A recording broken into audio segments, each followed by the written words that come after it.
Broadcasting live from the Business RadioX studios in Phoenix, Arizona, it's time for Phoenix Business Radio, spotlighting the city's best businesses and the people who lead them.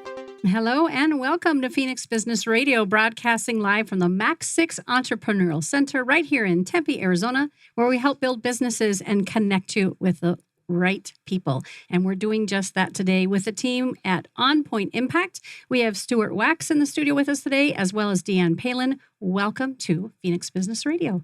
Thank you so much. So DeeAnn and I have known each other, maybe like 8 years, 7 years? A week or two. Just a little smidge of a time. And we've gotten to know each other better this last year. So I'm so thrilled to finally have you in the studio. Have you been on with us before? One time. It's been a while. Yeah, before probably the pandemic. about 5 or 6 years ago. Yes, well, quite a while welcome ago. back then. Love swimming in the same pond with professionals like you. And when we talked about this opportunity to talk about On Point Impact and the great work that you're doing, it made sense to bring your co-founder, Stuart, with you. And we're meeting for the first time. So welcome to the studio. Thanks so much. It's great to be here. Appreciate you having us. Love it. So who and what is On Point Impact? Let's start there. So On Point Impact is a company DeeAnn and I founded probably a little over a year ago. We focus on business growth, primarily with privately held companies, and help them get through various stages of growth, achieve those goals through a variety of coaching services and methodologies that we've created with our past experience. We've been certified in and we bring to the table within our toolkit. All right. I love that summary. Anything to add to that? No, we love helping privately held companies grow. So you'll hear that passion today, and it's just why we came together. We share a lot of common values and complementary background, and it just became really obvious that we needed to work together. We've known each other since 2010, 2012. Yeah, we were in Vistage together because we also believe in participating in programs and learning, and we instantly created a connection as friends, and we've coached each other over the years and mentored each other. And I sold my industrial tech company a couple of years ago, and DeeAnn was one of the first people I went to figure out what I was going to do next when I grew up. And we said we always talked about doing stuff, and we both have always loved coaching and consulting. And out of that, we birthed On Point Impact to really live our passion and help others. So good. And what is your background, DeeAnn? I spent about 25 years in corporate America, the last 15 as an executive, doing turnarounds and business growth ventures. And in 2014, left head of operations for the Phoenix Suns after we had done some pretty significant work and build out there. Left and started my own company, which was On Point Business Solutions, and have done that for the last 10 years until Stuart and I combined his company, Impact Group Consulting, with my company, On Point Business Solutions. I love that. Hence the name. Like that was going to be one of the questions, where the name came from. Yeah. Yep. That's actually a really funny story. So as most companies, when you're starting up, you want to have the right name. Well, we grueled and toiled and just beat our heads trying to find the match between what was available in LLC and what was available in GoDaddy and domains, and never the two shall merge. And we were sitting there looking at our business cards and realized that our values are around being on point and having an impact. And we talked about that, and it was like, duh. Staring you in the face. It was one of those eureka, can't believe it's a eureka moments. We wasted a lot of time grueling, and we look back now and some of the names we were so upset weren't available. We really hate and we love the name because it clearly speaks to who we are, because it was from both of our individual companies, and it's so on point. Yeah. So I'm thinking about your clientele. How often when you're working with them, do those types of things happen for them? They're all over the place. They're working really hard, and all of a sudden, eureka, like, oh my gosh, here it is all the time. And you've helped guide them there. So often, we say a lot of times one of the best benefits of a really great coach is to uncover those blind spots and or to get them to realize and see what they already know. So whether we're working in coaching or full-on metronomics or doing a strategic session or a boot camp, so many aha moments we hear back from those CEOs and their leadership teams. If you step back, look so simple, but it's through that dialogue and the process and the way we work with them that all of a sudden it's like the could have had a V8 moment, and they're realizing whether that's about how they're managing their cash or is their strategy aligned or stuff on the people side, that a lot of it is very complex, and we simplify it and allow them to have that, oh, look, put our two business cards together and we'll share, because we both have run companies and been CEOs and CEOs, so we can empathize and we've been in their seat, which is, I think, another great value we bring to them, because we can share our own stories of struggles and failures and weird aha moments. Yeah, you've been there, you've done that, and you continue to do that. We talked earlier before we even came on live around how you continue to coach each other, right? That's the great thing about, I think, a partnership like this. You hold each other accountable, you raise the bar for each other, you know each other extraordinarily well, and you walk the talk. Yes. Absolutely. And what we acknowledge, own, is that it's not our brilliance we're bringing to the table. We've got a lot of good years of background and experience and complementary skills and this incredible toolkit, but it's our job to uncover the brilliance of the CEOs we're with. And sometimes they just need perspective or a tool or a different lens to look through. That's what we bring to the table, and that's part of what we love the most. On that note, where do you see that CEOs struggle the most in trying to grow their business? It's a great question. The first couple of things that pop in my mind is there's a lot of theories and practice around different stages of growth. And many times that CEO, owner, company has gotten up to 5, 10 million, whatever, it depends what industry it is, where they grind and grind and grind. They've got that grit, they've got that great product or service, the determination, and they're able to get things going. And all of a sudden, they went from 5 staff to 50 staff. They went from being just Phoenix to statewide or nationwide, or they added a product or a service.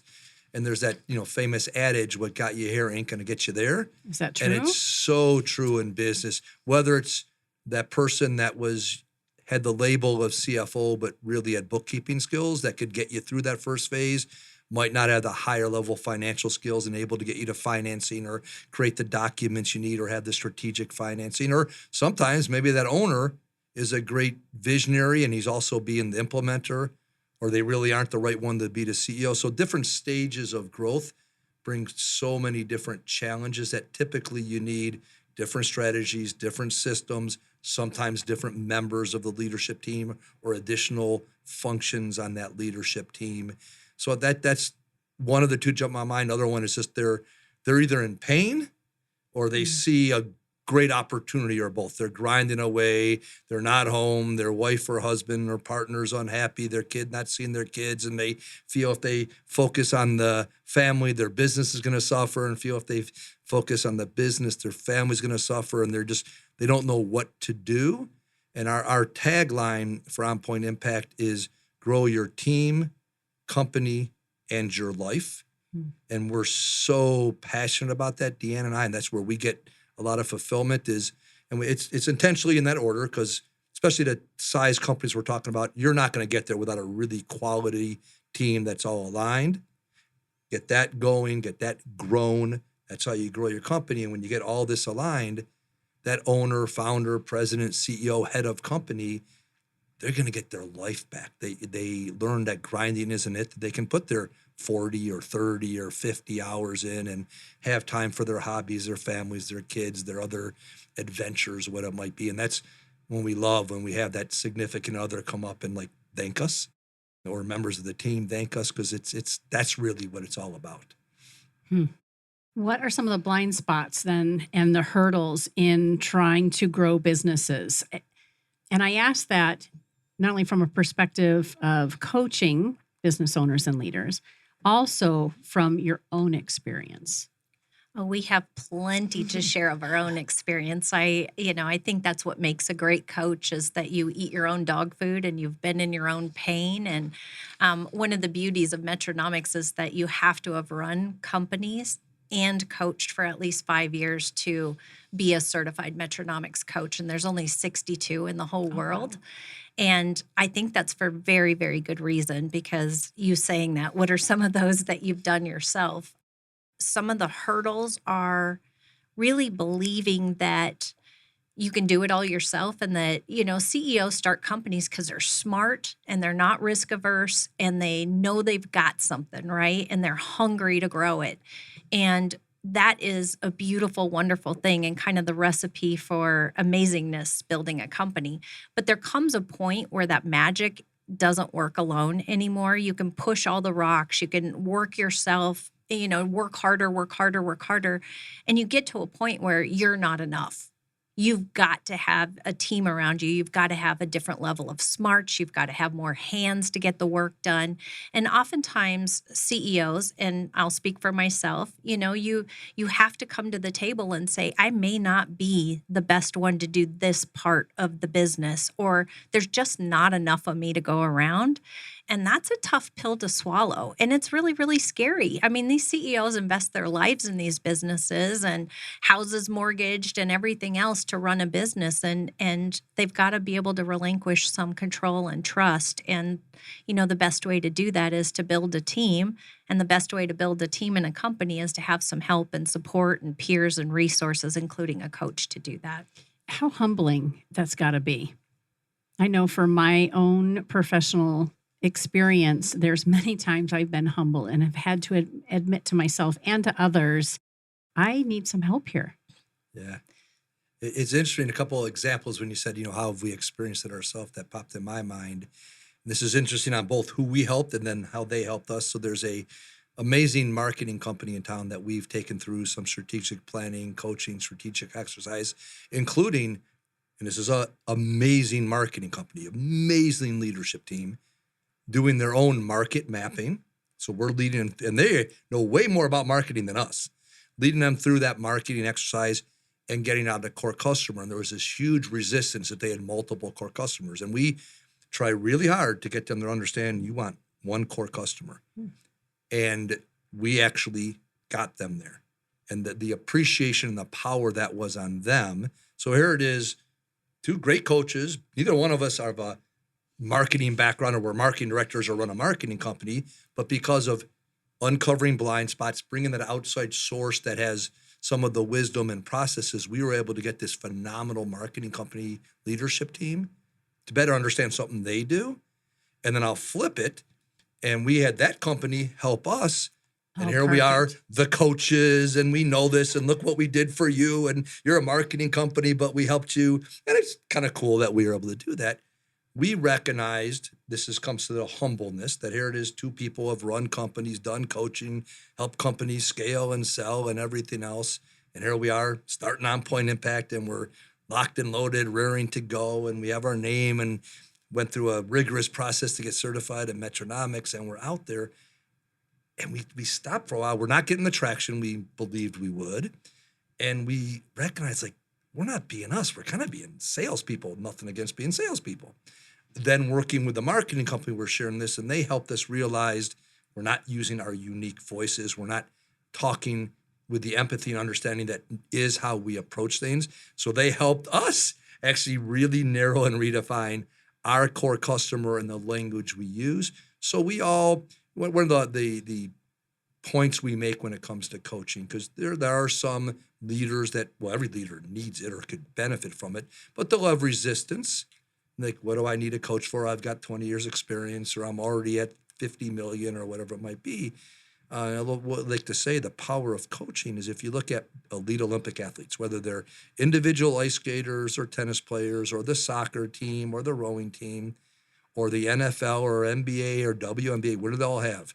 Not a coach, multiple coaches. I was just going to say, and these are the people that are at that top 0.001%, the elite of the elite, the best, if you will, CEOs of the world. And they've got those coaches because of this ability to just kind of help you realize what's in front of you, see that wide open playing field, get a better vision, and apply different ways of thinking. So we both use that and do it, because we've been humbled plenty of times, even though this is our profession, where we have to coach each other, as you were saying, or we bring in somebody to coach us or to help us process something. I value that a great deal, because we all have areas of expertise, and then we also have blind spots. And so just to your point, when there are multiple coaches for those elite clients, the folks that you serve as well, you may not fill all the holes and gaps, and you recognize and know that. You know your sweet spot, you know your zone, you know where you're going to help and how you're going to help, and you've done it multiple times over. And I'm trusting that if there's a spot that it's out of your wheelhouse, you're going to refer somebody. Yeah, one of our core values is humility. And it is really, really important to us that what we mean by that is that we stay wise in our craft. You know, we've both been in over 20 industries doing work and coaching. And part of the beauty of that is that it keeps you humble. You have to learn a new industry, a new way of working. But even beyond that, we're not in the shoes of the CEO. You know, we're in our own shoes with our own company, and we're humbled every day by that. But really where we can make a difference is meeting a CEO and their leadership team where they are and helping them to be in a zone where we're pulling their brilliance out of them and getting that synergy and alignment with their team and utilizing Metronomics. They're getting compounded growth. Many companies are getting 20 to 30% growth year over year using the Metronomics system. And it's a couple reasons. One is it's some of the best tools in the world to help companies align around Jim Collins' work or Lencioni's work. But the other part of it is you get to meet a company where they are and move them at the pace around the things they need to work on in their business. That gives us kind of a high flyover around Metronomics. So for our listeners and viewers who aren't familiar with Metronomics speak, how would you define it a little bit deeper? Sure, great question. Real quickly, just going back to that last question about we're not everything, which we are not. Part of our own BHAG, or Big, Hairy, Audacious Goal, if you read Collins, and this is incorporated Metronomics, is to be the go-to for mid-market privately held companies in Arizona. To be that, it's all the services and expertise and systems and programs we do, but we also recognize businesses are going to need some levels of expertise and outside consulting that either isn't where we want to spend our time or literally isn't our wheelhouse. Mm-hmm. So we are spending a lot of time and have spent a lot of time really honing in who are those business bankers and lawyers and business brokers and insurance that share our values, because we believe in connecting good people to good people who also happen to be at the top of their game. So we are continually honing, revising our referral partners, if you will. Mm-hmm. And it's not a financial arrangement. It's just part of our goal of helping them grow individually and as a company. So we do a lot of that work. Even sometimes for prospects, we're just meeting with them and they recognize they need something and we're dishing them off. And we may never have them a client, and that's okay. We still feel good. We help them. They may circle back to us. They may not. So on to Metronomics. So Metronomics is a comprehensive platform that provides a whole lot of tools that we can use to help companies, regardless where they're at in those stages of growth, to help them grow. We looked at when DeeAnn and I were forming On Point Impact, we knew we have great leadership experience, business experience, coaching experience, but we really wanted to find something to differentiate us and really help elevate us from where we are to the next level. So we looked at a lot of the more commonly known systems out there that are all solid and can help businesses. And DeeAnn had actually met and talked with the founder of Metronomics, Shannon Susko. So she was really impressed. She gave me the big heavy lift book. It's about this thick, and it was a test. I'm just a little bit type A, so I devoured it in a couple of days, reread it again and highlighted it, and I said, DeeAnn, this is it. You're right. This is it. And what we love about it, well, quick on where it came from. So Shannon had started a company. She's in Canada, in Whistler, raised a lot of money for it, so had a board of investors, and she was almost fired because she had, as you do when you raise money, promised the world, and all of a sudden she had to deliver that world, and all of a sudden she was going, oh no, or some other word. And she is a type A, high-level athlete, brilliant person. And she just devoured and started reading all the leading thought leaders, as DeeAnn was mentioning. And not only didn't get fired, but grew that business, ultimately sold for a pretty penny. She then started another business, applied all that she had learned, her own systems and all these leading thought leaders. And in a very short period of time, 3, 4, 5 years, I can't remember, she grew that business and set a Canadian NASDAQ for the highest multiplier ever. It was 60X. It was, I think, a multi-billion-dollar sale. So in after 3 that, or 4 years. In 3 or 4 years. So after that, all of these CEOs and business are going, Shannon, can you come coach us? And she she knew the success she had, but she hadn't thought of that she From that lens. From that lens. So she's, I guess she was close. She goes, I'll try. And then in that process, she realized I really have something here. So she wrote a couple books, formed the company, really stuck it together, created software to support it. So one really cool about Metronomics, it comes from the experiences, pains, failures, successes of a founder, a CEO that had to save her ass and then really devoured. So Metronomics approaches growth through human, cash, execution, strategy. We could go on for hours about it, but what's really neat about it continually evolves. Every year, new thought leaders come up with new material. It gets added in. So it's not a stagnant system. It's a system and a process and a tool that refreshes itself every year, allows us to meet companies where they're at, what their needs are, and customize it. It's not a plug and play, but we now have like 100 arrows in our quiver that we didn't have before, that we've both said, man, where was this when I was running a business? It's a real powerful system that really ups our game and be able to help companies. And the certification or licensing process, pretty robust, pretty heavy. I mean, you didn't just read the book and go, yeah, we're there. We can do wish. This. Oh, it was over a year of, we interviewed to be coaches, and then we went through a process. We had to be fully certified in the software. That was honestly really hard, but the easiest part.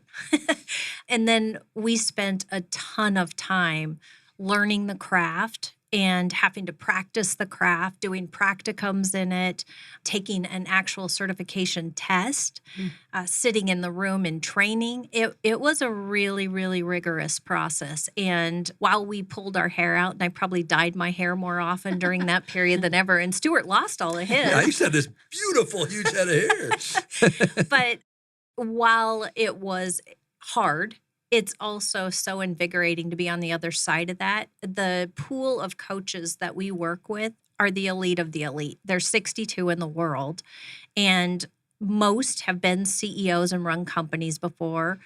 All have coached for at least 5 years. We've all been through this process, and it's probably one of the most amazing cultures we've ever worked in, and it's super aligned with what we do. So we're really proud to be a part of that team, and we're the only two, in really the Southwest doing this work. Impressive. So when you're working with clients, speak a little bit to what that looks like. You mentioned Arizona just now, DeeAnn, but Stuart also mentioned mid-market businesses here in Arizona. Is this an in-person experience? Is it hybrid? How does that work when you are in relationship with your clients? Yes. And I think yes. Okay. So our main focus is Metro Phoenix in Arizona. Okay. We can, by how we conduct business and the way Metronomics, we can do this anywhere in the world. We do have some clients, a handful of clients in other states currently. Mm-hmm. Our preference is when we do stuff to do it face-to-face. It's more who we are. We think there's a really high value in it. So a lot of this is relational and building that trust, which you can do virtually, but it's a little more challenging. So we prefer doing everything we do face-to-face. One of the prime areas of service we do is coaching, executive coaching, either with the owner, CEO, or CFO. That's probably the easiest thing to do in Zoom. And we even have some local clients that prefer Zoom. Many of them still like to do it face-to-face. So we provide executive coaching to CEOs and leadership teams. We provide strategic planning, and this is a great time. This is when companies should be now into the fall getting ready for your 2025 year. So we do anywhere from usually not less than a day to 2 days, strategic deep dive planning sessions with the CEO and their leadership team. And really, they walk out with not a pretty binder to put on the shelf, but actionable plans that go into quarterly sprints and your number one top priority and metrics that'll be measured and accountability. So they walk away with not just a plan, but a really actionable plan. We also will do full one-on-one with a company, bringing in Metronomics, where we start out with a lot of prep work, a 2-day deep dive with that whole leadership team to kind of get the alignment going, figure out that vision and purpose all the way down to that 1 year highly achievable goal. And then we work with the CEO every month. And then once a quarter, we do a deep dive, and it's just a continually evolving cycle that goes on forever because they continue to grow and our services continue to serve them. We're launching this fall something we're calling Growth Labs, Yes. which is, we're really happy about this. Clearly, we haven't launched yet, so we can't speak of the experience of those participating. But we started looking, how can we kind of go one to many? And we looked at all the things we've experienced. DeeAnn has a lot of experience running roundtables, peer groups. We've both been in them, and there's powerful stuff. But we said, what's missing? And then the key differentiators or things that we saw were missing, as powerful and great as all those are, is one, they involve usually just the CEO or owner. What we're doing with Growth Labs is it's going to involve that leadership team. So kind of a similar tempo as we do with that Metronomics implementation, where like the quarterly tempo is first month of the quarter, we meet with each, let's say we have 6-7 companies in there, all 6 or 7 leadership teams work on their strategic planning, their execution, kind of get in that rhythm. And then those month 2 and 3, we're meeting with just the CEOs together. So you still get some of that camaraderie, confidentiality, peer CEOs who really understand what it means to and feels like to sit in that seat. And then we go back to the whole team.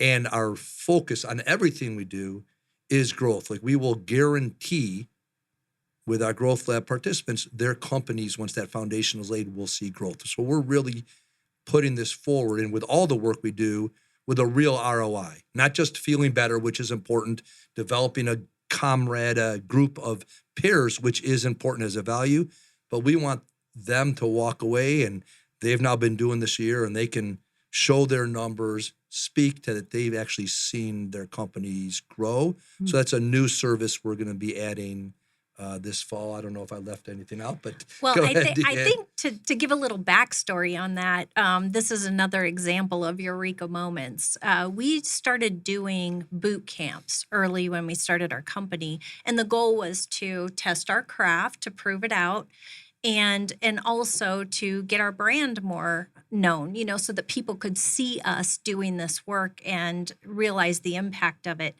In the first boot camp that we put together, we were a little nervous. I mean, just being honest, we're inviting 5 companies and their leadership teams into a room to experience this process with us leading them through this deep dive, strategic planning. And we weren't sure how it was going to go. And we also were really sensitive to the fact that they might have financial information or, gaps or holes or warts in their company that they wouldn't necessarily be happy to share. And so we managed that really carefully, where they had the opportunity to do the work and then share what they wanted to share and nothing more, right? Well, as we're working into the day, they're sharing more and more, and they're visiting each other's stuff, and they're, oh my gosh, I didn't think about that. Let us go apply that over here. And there was just some really, really neat outcomes. And when we got the testimonials from those couple of boot camps, rave reviews for not just the content, but the ability to be with a peer group. And so having done roundtables, having both of us been in roundtables, there's so much value in being in a peer group and having that thinking and being challenged. But us having been in roundtables, we always went back to our executive teams, and they're like ducking for cover. Oh my God, what do they go again? Yeah, Flavor what of the do they month, have yeah. this week?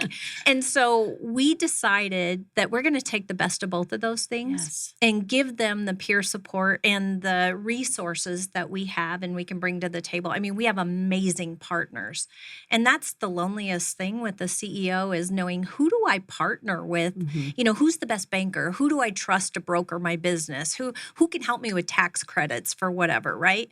And so we want to bring the peer group, and then bring the shared learning and accountability with the executive team. So we really feel like we've cracked a code here, and we are so stoked to get this started.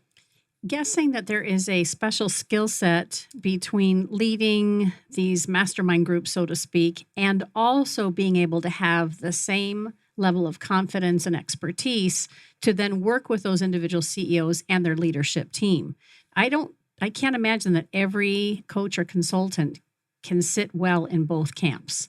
Yeah, it's a great point. I think we're fortunate from the varied experience that DeeAnn and I have. And I will say a lot of the training, that long, painful, arduous, costly metronomic certification training, it definitely 10x'd our game. Great book. If anybody hasn't read it, it's 10X is Easier Than 2X by Dan Sullivan and Ben Hardy. Life-changing. Life-changing. If you haven't read it, that's so we don't get any proceeds, but both for any business leader personally and for their company, the best book we've read in a long time. We applied so much of that book. I know I'm going off a little tangent here. We were at a coach's training, and Ben Hardy, one of the co-authors, spent almost a full day with us. And this whole concept, which we build into almost everything we do, of not building towards your future, but your future pulling you forward. And that's how we approach coaching. That's how we approach and how you eliminate that 80% noise and really focus on that 20% and raise your floor. A lot of that work. So a lot of the tools that we have from our past experience, running companies, doing one-on-one coaching, running roundtables, masterminds, being in them, and then the great toolkit of process, system, and coaching approach we've gotten from all of our study and from Metronomics, I think gives us, and it is unique. We're not the only ones, but I think it is a unique craft, and I appreciate you bringing that up, that can marry and synergize that individual one-on-one coaching, the multiple people in a room processing all that and kind of keeping all that together. So we're fortunate to have that training, that learning, and those experiences to enable us to do this. And, one thing that I personally will share, the first time we did the boot camp, we weren't sure how we were going to synergize together or whether we could or what bumps we would run into and if we would talk over each other. You have to kind of work that out. And, well, we thought. But we got in that room and there was so much flow. And I think a lot of it comes down to we have really, really strong experience between the two of us, different experiences that are very, very complementary. So it's easy for us to pull on each other when we know that the other person's got the skill that we may not be as strong in. And then on top of that, our value system of, well, one that we share is respectance, respect and acceptance, really I like not that. just of each other, but of our clients and being humble and transparent and allowing people to find their own space. We do that with each other, but we do that with our clients. And so the kind of wonder twin powers of us has really come to life, and it's been way easier than either of us ever imagined. That's when you know it's magic. Yeah, seriously, so true. We didn't know. We had known each other a long time. We had never worked together, let alone facilitated 5 companies in this new process. And seamless might be a little bit of a stretch, but it really felt darn close, and it felt seamless. And we've gotten from that and from other stuff we do together, and we meet with clients and prospects, there is a super twin power, and the sum of the parts is greater than the equal. Or I just totally butchered that quote, but it really is true. We're blessed that together those synergies are another great differentiator for us. Because we really are partners in what we do. DeeAnn will have clients, I'll have clients, but she might be working through something and come to me, vice versa. So there really is, two minds and two bodies of all this experience that are working together for all of our clients. Our clients get a twofer. Yeah. All these terms. I feel like I need to start a little dictionary. We make up our own words on a regular basis. We misspell a lot too. Yes. I love it. Let's talk about strategy and execution through the lens of accountability and really, is it data driven? Are there metrics? How do you help people? So, and the reason that I'm asking that question is I've led teams as well, and I'm all around relationship first. And also at the end of the day, we need measurables. So can you speak to that a little bit from the work that you do with your clients? How are they able to, scientifically or through the numbers be able to say, oh, not only does this feel good, we're hitting our marks? Yeah, it really is a beautiful marriage between strategy and execution. And a lot of the systems that we had looked at have one or the other that are pretty strong. And they also miss culture and cash, which are the other 2 major components of what we do. What's really phenomenal about this, you can have the greatest execution in the world, but you can execute yourself right off a cliff. if you don't have the right strategy to tie it to. And Stuart had spoke about creating that big, hairy, audacious goal, and then we create the 3-year, highly achievable, and it's financial, non-financial goals, and you're tying numbers, and you're looking, through this process very carefully at how money flows through your company and what you're creating and what drives accountability. And then that's tied down to every single executive on the team and ultimately throughout the entire company. But what is really amazing, and the thing I think we both are so excited about as a CEO running companies, and even as a consultant working with the CEOs, for a lot of years it was like spinning plates or whack-a-mole, right? Where you're working on culture one minute and you're working on cash the next because you need to invest in this new strategy and you're trying to scale and, we don't have enough people and we're not sure this product line is still good. What do we do there? This system ties a bow around all of that and keeps you focused on, do we have enough cash? Do we have A-team players? Do we have the right execution? Have we set those metrics correctly to achieve the 3-year goals that we want? There's no guessing. There's no wondering. It's super pragmatic and not overly designed. It's a very simple, smart way to execute a business. And I would just want to add real quickly to that, to all the wonderful stuff DeeAnn said on that accountability. So it is, a lot of that first year, a lot of what we're doing is working like, the 5 dysfunctions of a team, but making those functional, because you have to have that trust and that confidence and constructive critique and all those different elements. Otherwise, none of this accountability matters.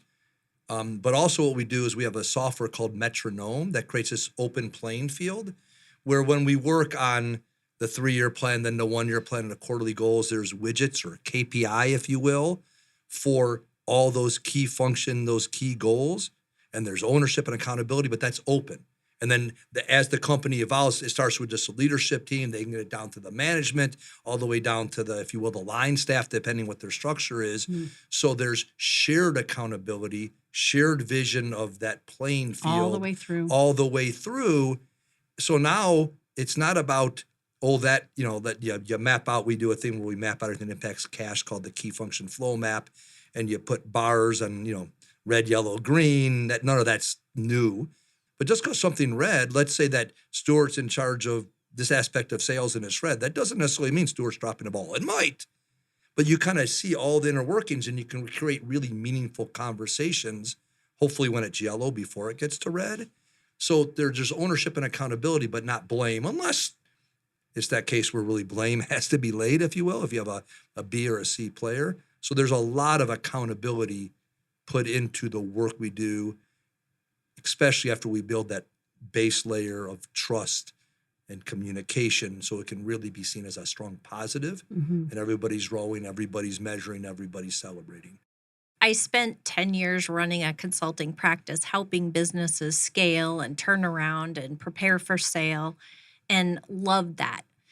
But the one thing that would happen so often, and frankly was job security for me, is, marketing didn't talk to sales, didn't talk to production or implementation. And there were these wild throw them over the fence kind of things. And, I would come in and set up a technology roadmap with them, or I would really work on that marketing to sales to implementation handoff. And it was very, very tactical and always good outcomes. But what this system does is it forces that connection and that alignment in a way that I've never seen before, and just creates this amazing, not just accountability, but synergy across leadership teams where they know exactly how they help each other and they know exactly how they can get in each other's way. And so it just creates this really healthy environment of growth. It also sounds like it takes the personality and the learning style and work style out of it enough to assess it and evaluate it so that it's not so personal. Yeah, exactly. Very well said. How important is that? Yeah. That's huge. We all know people are people. Emotions are emotions. And whether it's Culture Index or Strength Finders, there's a reason those are all wonderful tools, because the 3 of us in this room, if a challenge was put on this table or we're all going to emotionally and psychologically and even intellectually process that different. We're going to communicate on different. We're going to want to hear things in different ways. So it's super important. That's where all that work on the human side. But what's nice about this, and I think what DeeAnn was hitting on, that's still super important. We do that work. We bring in others to do that work. But when it comes to those goals and the processes, it's cleaned. Everybody's aligned. This is our number one priority for 2025, and it's literally one priority. And then there might be a 2, 3, 4, 5. So there's alignment on that. There's alignment on this is our profit per X. This is the widget for sales and for accounting. So it's all alignment. So those numbers are real. They're agreed upon. They're shared, and it's mapped out where there's synergies, and you kind of can talk about you're stuck. Oh man, I'm not hitting this because, or I need this. So it takes a lot of that blame game while still keeping ownership and accountability to it. Well, it goes back to what you had said a few moments ago around if there is need to say, hey, you're not performing or you're not the right fit. Now you can have that intelligent conversation based on the impact study and what's happening right in front of you without, again, making it personal, Right. so that there's room for, if that person can grow, they now can own it and grow with your guidance and as well as their leadership team, or they may not be a great fit, and it makes sense to either have them self-select out or someone's removing them. Yeah, recast them. It really does shine a light on where the problems are, whether it's performance or alignment or whatever. And we talked about Lencioni's work being really kind of fundamental in here around cohesion and alignment. And one of the key elements or key stages of building trust on a team is clear roles and goals. Mm-hmm. And accountability, right? And then the ability to kind of work through conflict. And having a system like this takes the heat out of the personal stuff. It makes it really clear about what I expect of you, what you expect of me, what my measurables are, so that we can have a conversation about the stuff, not the person. Mm-hmm. Powerful. I think, Stuart, it was you that mentioned B and C players. Are there such thing as A players? And if so, what is the difference? And do we want all three on our team, or do we want all A players? It's just a language that I'd like some more familiarity with. Great question. So there absolutely are A players, there absolutely are B players, and there absolutely are C players. We don't go to D, E, and F. We just keep those three, A, B, and C. Basically, the curve you're looking at is performance and culture. So you picture a little graph. The high bar here is culture. The high bar here is performance. And those A players are going to be in this quadrant right here. High on performance, high on culture. Mm-hmm. That's what you want. And the first place we start in a leadership team cannot have anything but A players. A B plus is not good on a leadership team because they will not work well with A players. And then as you cascade down, that A player won't work down. C players, you don't want at all. A C player will never, and there's lots of science behind this. It's not just Stuart and DeeAnn saying it. A C player will never, ever, ever become an A player. And they'll never hire an A player. And they'll never hire. They'll only hire other C players and want to work around C players. B players can become A players. It's work. They have to want to. So A players, heck yeah, let's make sure we keep them and give an environment they can soar as A players. Let's make sure, especially on a leadership team, they're only surrounded by A players. C players, let's really make sure we carefully evaluate and then, yes, cast out.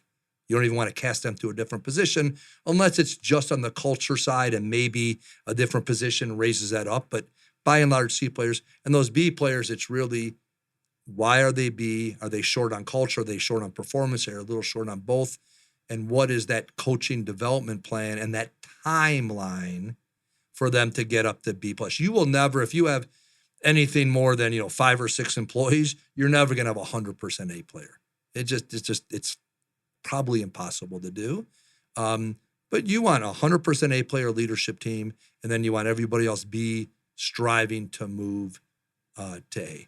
And this isn't naming the person as an A player necessarily. I mean, sometimes you might be a C player at one company and an A player at another, or a C player in a role, but you're an A player in a different role. And our work with these CEOs is getting really clear about what seats do you need on the bus, and then who's your A player that's going to help you just knock it out of the park in terms of company growth, because you can't get there without A player leadership. Mm-hmm. And when you're having these conversations with the CEO, Is there a metrics that you use, or they just have off feel? They're deciding who's A, B, and C. With the methodology we build around the functional org charts, the function flow map, the metrics that we build, the accountability and the visibility and the transparency, it comes to life. There's nothing superficial or personality driven around this. It's about the work, it's about the alignment, it's about the culture, and it's about the outcomes. Yeah. And we'll literally have the CEO rate the leadership team. We'll have the leadership team rate that mid-management. And it's hard to hide, because usually whether it's on the culture side or performance or both, it's either immediately self-evident or pretty quickly self-evident. So there's some actual exercises, and a lot of it is just the discussions, and through the transparency of what we do, for those it needs to be obvious to, it pretty quickly comes to light. Which is refreshing. Yeah, unless they want to be in denial, and then there's not a lot we can do for them. Yeah. And honestly, we're talking about kind of the downside of this, right? Letting a B player go, or the lack of alignment. But what's really, really, really amazing is all the positive growth that goes on when you get clear roles, clear goals, you get alignment and collaboration. It changes the whole culture. Yeah. And talk about why you get compounding growth. When you've got a leadership team that wants to be together, wants to do the work, and knows where there is, and they're all on the same bus getting there, there's nothing more invigorating than that, right? You don't want cement around your ankles. You want to be with peers that want it as bad as you. Excellent. Yeah. We could stop there, but we're not going to. Can we talk about the cash part of this? I think you said there are kind of 4 components or pillars, whatever. We spent a lot on the other 3. Let's talk about cash and the importance of that. I mean, it's kind of a no-brainer. But for our listeners and viewers who are listening and thinking, I've never thought about hiring, an outside executive coach for what we're doing, and yet we know that we're kind of stuck at this level and we're ready to take it up a notch. Where does this cash? Yeah. So it's interesting. Well, if you just hear it as kind of intuitive, well, of course we need cash. We've talked to other metronomist coaches that do a lot on the cash systems like we do, that most companies actually spend very little to no time on cash. They'll talk about revenue, they'll talk about profit, they'll talk about ARR, MRR, all these things that are important to measure, and funders want to see them, and they look good, and they're important measurements. But at the end of the day, what's going to allow you to invest in your company? None of those numbers. It's going to be your cash in the bank. What's going to allow you to get through that downtime? Cash in the bank.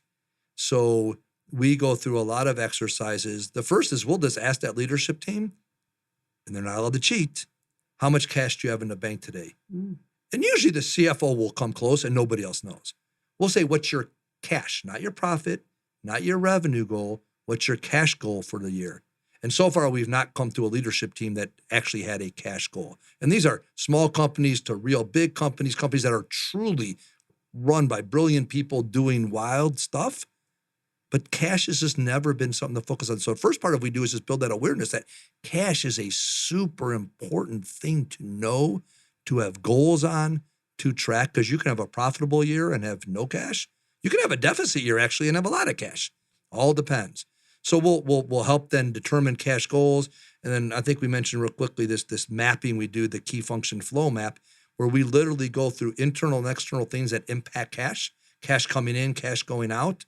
And we map out the synergies of those and interdependencies of those and ownership and key measurements. So now they actually have a system that they can keep red, yellow, green, and really know how they're doing on driving. Are they going to attain that cash goal? And they're going to be focusing on cash every month.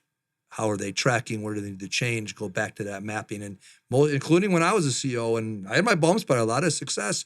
I will say I would have failed that test, if you want to call it that. I looked heavily at cash flow, always had a good idea how much cash we had and thought we were going to have, but I didn't focus on what was really driving the cash. I focused on what was driving the revenue. We now understand the phrase cash is king. Yeah. We really, really get it now. And, you can't grow a company if you don't have cash. You can have great strategy. You can have great execution. You can have a great culture. If you don't have cash, there's nothing to grow with, right? And so cash is a critical piece of this. What have I not thought to ask that you feel our viewers and listeners who would be potential clients would be interested in knowing about either On Point Solutions, On Point Impact with solutions, I should say, with the right solutions. Good recovery. Yeah, I had to look at your shirt to make sure I had the name right.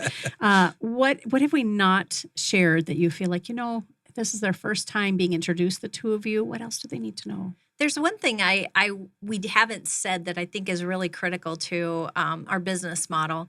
We work a lot with nonprofits as well as privately held companies, and there's two reasons for that. One is they're companies, like they're nonprofits, but that doesn't mean not for profit. Their reason for having a profit is to serve their mission, but they need to be really clear about cash and culture and outcomes the same way that a business does. And there's a lot of big and small nonprofits that need this stuff as much as a privately held company, in some cases more, right? Because they're driven by purpose, and sometimes the revenue, cash, culture goals don't get paid as much attention to. And so we do a lot of work with nonprofits for that reason. And because several of those nonprofits are also part of companies, the members of those boards are part of companies, and they want to know that that nonprofit is aligned and achieving the kinds of outcomes and looking at it through the lens of success and growth. And being able to speak the same language. If they're a client of yours for their business and they also serve on a board, and the board is now speaking that same language and the nonprofit is running with the same support that you are, how wonderful is that? Absolutely. And we actually have some clients where we're doing work for the nonprofit as well as some board members own companies, which is great for us, but also really synergistic because they're kind of all drinking the same secret sauce, if you will, and then they actually have those alignment because they're having those same ahas. So I'm really glad DeeAnn brought that up. I mean, it's part of our business model, but it's incredibly rewarding work because there's this illness, and I've run nonprofits. There's this illness that many nonprofits suffer where business is a bad word, cash is a bad word, profit is a bad word, and the reality is all those are wonderful, beautiful, powerful words for that nonprofit to grow and be successful. So we tweak, depending on what the nonprofit's revenue stream is, we might tweak some stuff, but by and large, when we're coaching that CEO or executive director or doing that work, it's the same thing. I guess the only other thing that I would share, and we kind of touched on it, is we really understand what CEOs and business owners are going through. I can remember starting my last business and going months and months and months and paying people and not paying myself, and the struggle, and are those projections going to hit? And rarely, because you kind of went in optimistically, do you really hit the numbers in those first couple quarters you thought of? And it's challenging, it's taxing, it's stressful at home. You have feelings of guilt, you get imposter syndrome, so many things that can come, especially in those early stages, or being a CEO of a large organization that's been around for a long time, the loneliness that comes with that, the risk and misunderstanding when you're working with a board. So we in addition to our experience, the great tools we talked about specifically and primarily with the metronomics that we bring into it, we get it. We've had the bumps and the bruises. We've had the panics and the stresses, and we've had it affect our own personal life. I went through a transformation when I was doing a turnaround in Minneapolis where, I was raised work ethic and grind and make it happen. And I was doing a turnaround and we were being successful. And I was putting my, 80, 90, whatever ridiculous. Our kids were little, barely ever. Luckily, I recovered soon enough. Barely ever saw my wife, barely ever saw my kids. And actually, turnaround was good and we were now humming. But I couldn't stop. I was in my office at 6 a.m, didn't leave till 8 o'clock at night, started not feeling good, health started declining. And actually my story is I went to my doctor and, the blood pressure, mercury burst through the top, every bit of bad news. And he wants to start writing the prescriptions. And I said, Doc, probably not a good plan, but let me handle this. And I started by just attacking my health. But this is one of the saddest and most powerful leadership stories I've personally learned. I've always, and from my heart and soul meant it, believed in kind of flattened out cultures, who no one really needs a boss. Do what you got to do. Work 2 hours, work 20 hours, go spend time. I preached it, and you could have put me in a lie detector and I would have passed it. But what did my staff see? Me there at 6 a.m, me there till 8. Mm-hmm. And all of a sudden, by first just approaching my health, starting to go for a run in the middle of the afternoon, changing my eating habit. I don't know how. I wish I could package this because I would start this business. All of a sudden, some gears changed in my mind.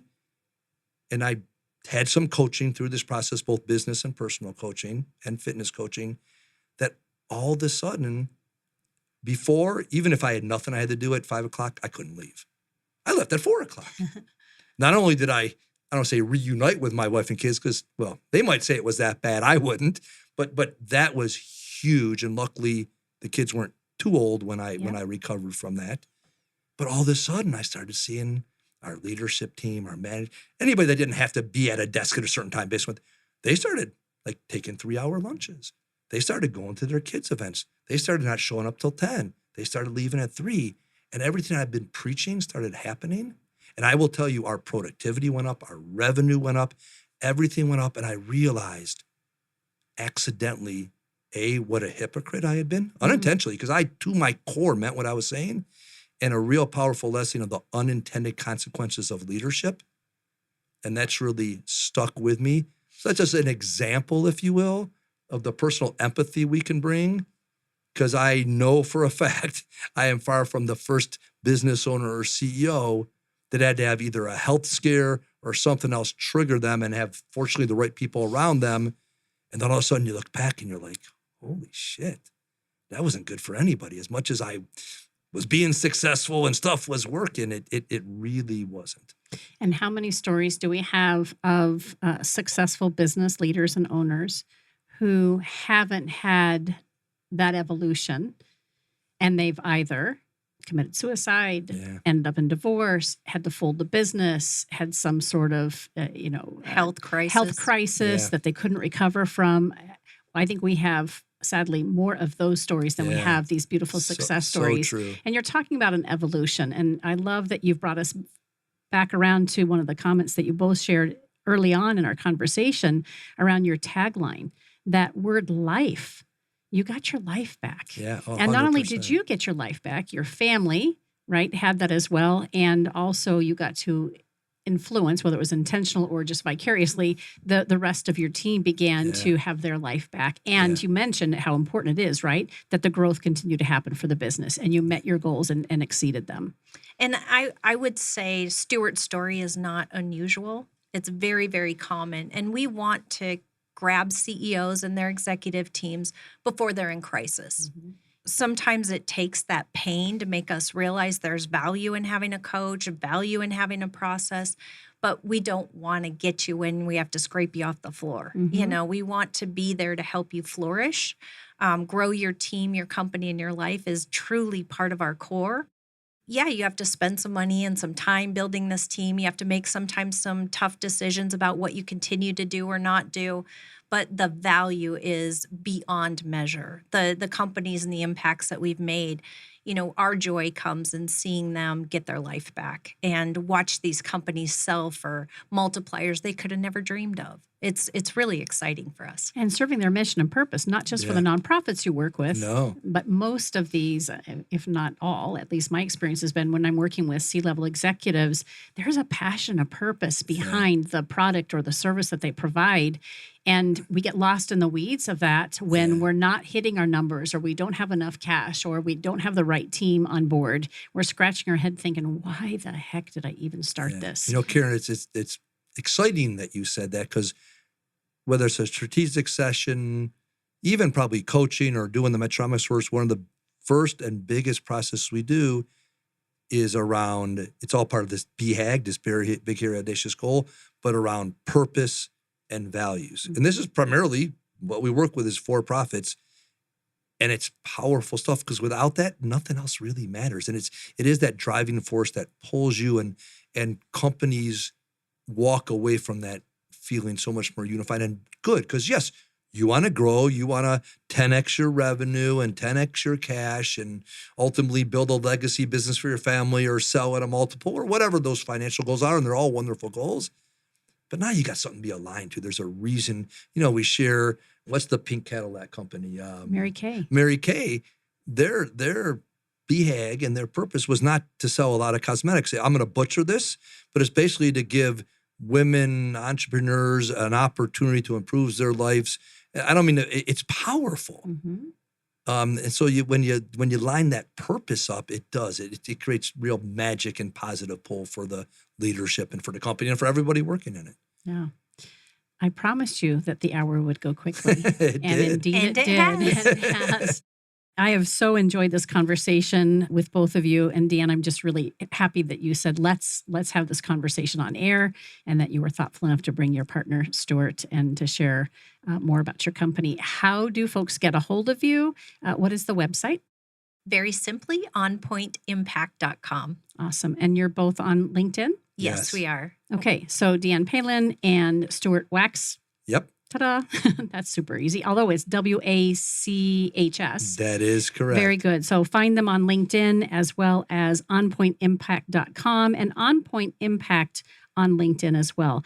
Really such a pleasure to share your story today, and looking forward to your ongoing success with both the nonprofit part of what you're offering, and then what are we calling the growth labs? Growth The growth labs, labs. yeah. Oh my We're gosh. super excited. So call us about those. Yeah. Is that the deal? It's just an inquiry. Call us, email us, let us know that you've heard the Yeah, show, and let's have a conversation. Absolutely. And we'll see if the growth labs are a good fit for you, you are for that. And if so, we can start talking about which growth lab we get you into and how we get started. But we're looking at kicking it off sometime this fall. Yeah, we're taking applications now for that process. So Okay. we're excited about it, and we're really looking forward to it. So good. Thanks again for being here. You've been you, listening Karen. to Phoenix Business Radio, broadcasting live from the Entrepreneurial Center Max 6 right here in Tempe, Arizona. Some media lean left, some lean right, and we leave on point impact. Until next time, I'm Karen Nowicki. Thanks for listening.